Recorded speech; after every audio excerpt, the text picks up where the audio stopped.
ምርጫ በጣም አደገኛ ነገር ነው። በሳት መጫወት ምርጫን የሚያስቆም በጀት የሚያስቆም የወታደር እንቅስቃሴ የሚያስቆም ዲያሎግ አንፈልግም። መንግስት እንደ መንግስት ፈንክሽን ያደረገ ግብአት ያለ ሐሳቦች ይመጣሉ አልን እንጂ መንግስት ስራውን አቁሞ ምርጫ አቁሞ በጀት ማጽደቅ አቁሞ ፓርላማ በትኑ አላልንም።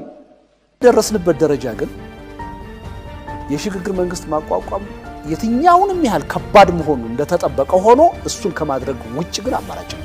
ምርጫ ግን ጊዜውን ጠብቆ የሚፈጸም ይሆናል። እዛው ላይ ያለን አንዳንድ ፍላጎቶች አሉ።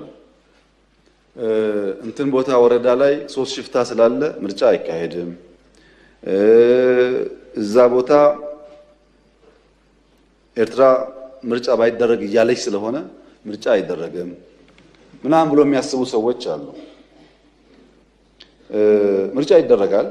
ምርጫ ለማድረግ ደግሞ መንግስት በቂ አቅም አለው። ምርጫ እንደ ውይይት ነው፣ የፍላጎት ጉዳይ ነው። ሐሳብ አለኝ ፈልጋለሁ ያለ ሰው መሳተፍ ይችላል።